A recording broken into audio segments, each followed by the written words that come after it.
the senator that he wants to be his Secretary of State, Marco Rubio, was one of the most anti-TikTok voices in Congress over the last couple of years. It would not sit well with a lot of elected Republicans if Trump reverses on the TikTok, forcing TikTok to be sold. But what are they going to say about it publicly? Because everything else they've said over the last couple of months, or since the election, is that he was just elected with a mandate. We need to at least give him a chance. Well, that was this morning's edition of Fox and Friends, where Fox News White House reporter Peter Doocy explained the imminent TikTok ban could drive a big wedge between Donald Trump and other Republicans, including his potential Secretary of State.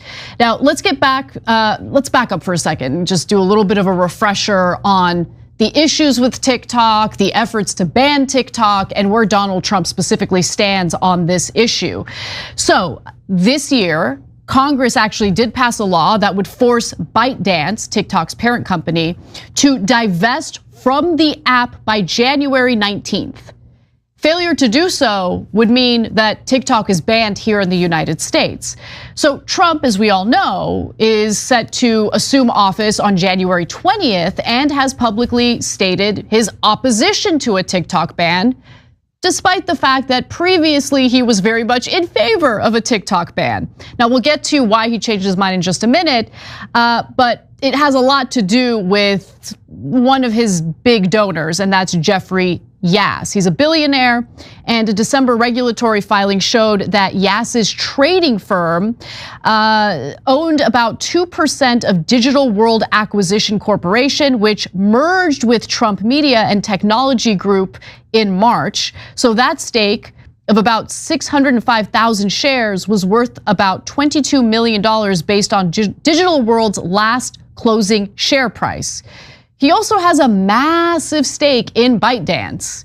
He don't want to ban TikTok. That might hurt his investment. So, plus it was reported in April that Yass is the largest individual donor to federal candidates this election cycle, with more than $46 million so far in contributions, according to data from the nonpartisan Open Secrets.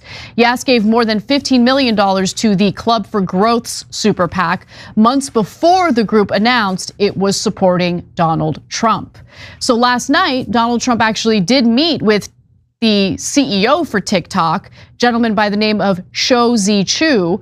And earlier that day, TikTok's lawyers asked the Supreme Court to weigh in on this matter, to weigh in on the constitutionality of banning TikTok. Specifically, they requested that the justices temporarily block a ruling from the US Court of Appeals for the DC Circuit, which upheld the constitutional ban, or I'm sorry, congressional ban, I should say.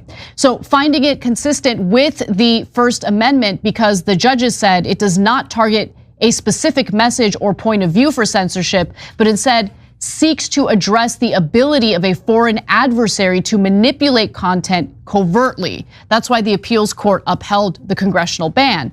Now, in their filing to put that ruling on hold, TikTok's lawyers argue that the justices must step in to review a massive and unprecedented speech restriction that raises novel constitutional questions. The company asked the justices to act by January 6th to give app stores and web hosting services time to prepare to abide by the court's direction, and said there is a reasonable possibility that Trump will take a different approach to TikTok. So the Supreme Court now has the option of putting the ban on hold and reviewing TikTok's challenge to the ban. If they decline, the ban becomes law. And Trump could push Congress to repeal it or tell his attorney general not to enforce it. Yeah, so it's shocking that these judges, and apparently leaning in the left-wing direction in these circuits, have ruled the way that they have, because their rulings are preposterous, and the Supreme Court should definitely overturn it. TikTok has a rock-solid case. They say if you're not allowed to target one company, right? What you have to do is you have to say that there's universal rules. So if the government wanted, they could pass universal rules that apply to all the social media companies on discovery, transparency, and privacy. And so that way they could address what they claim they're concerned about, and it would apply to TikTok and take care of the TikTok problem if you think there is a problem, but it would also apply to all the other social media companies. So that's obviously the correct way to do it that affects the First Amendment the least. And that is the standard that normally the courts use because they're weighing different interests. They're saying, is your interest in preventing this significant enough to outweigh the First Amendment concerns here? And there is massive First Amendment concerns here because they're shutting down the voices of literally millions of Americans who use TikTok, okay? It couldn't be a more core First Amendment issue. And this is cancel culture on steroids, canceling an entire generation of people speaking out on TikTok. Now, let me tell you, this has nothing to do with Chinese ownership. Because like I just told you, they could do it so that it applies to all the social media companies. And is it better that private giant corporations have our information as opposed to the Chinese government? I mean, according to our government, yes. Yeah, they're like, oh, we don't mind if Meta has it, Google has it, all these other folks have it, and they use it in any way they like, but oh, we're so concerned about the Chinese. And they sell it. They sell your data and your personal information. How do you think data brokers online have information about your home address, where you went to school, all this private information? Yeah, so it's totally disingenuous, can definitely be solved in this issue for all the wrong reasons. So there's no question that he changed his mind when Jeff Yazd gave him all that money. And that was a spectacular amount of money, $15 million in campaign contributions, $46 million to the Republicans overall, as Anna just explained to you. And then directly investing into Trump's company means money in Trump's pocket, right? So after that, Trump abruptly changed his position. Did he change his position because he rethought the TikTok ban? Absolutely not. He changed it 100% because of corruption and the money that he received. Having said that, he coincidentally happened to change it to the correct position. Banning it is even worse. And the reason why a lot of the corporate Republicans are opposing him is because they're getting paid by different entities to try to shut TikTok down.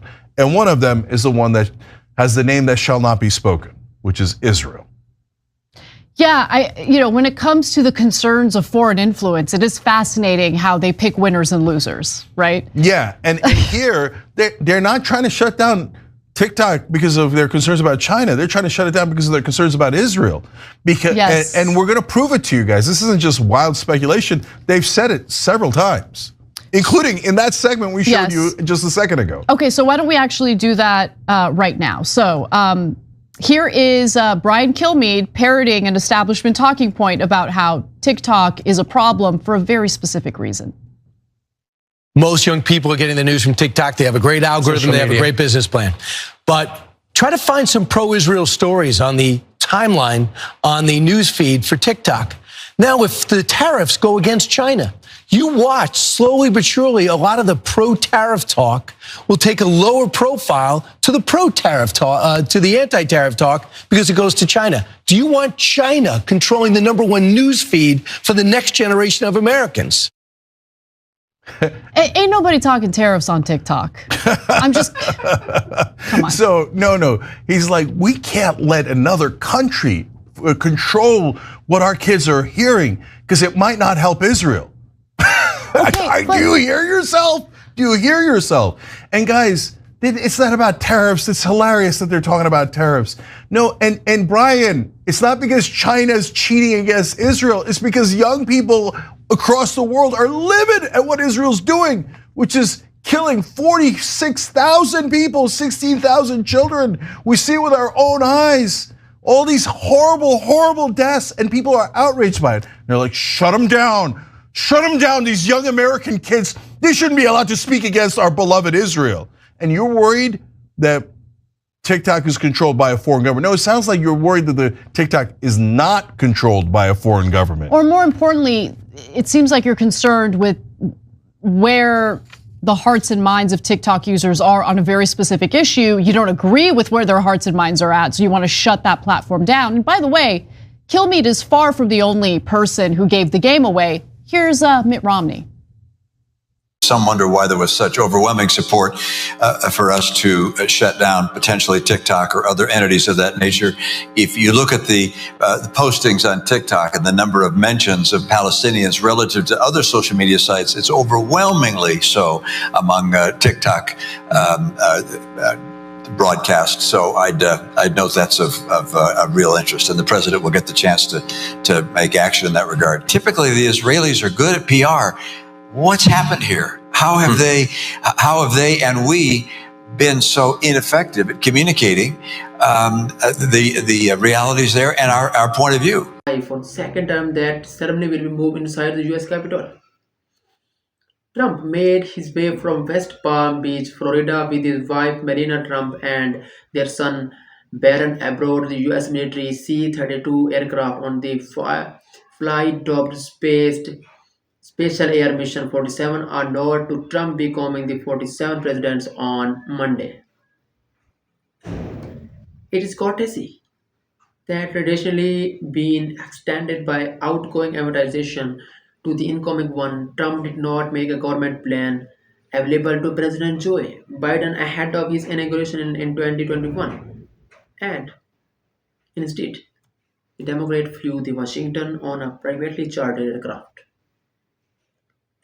As his motorcade neared the Scott Cup for Saturday celebration, he was greeted by dozens of well-wishers who gathered along the roadside and cheered.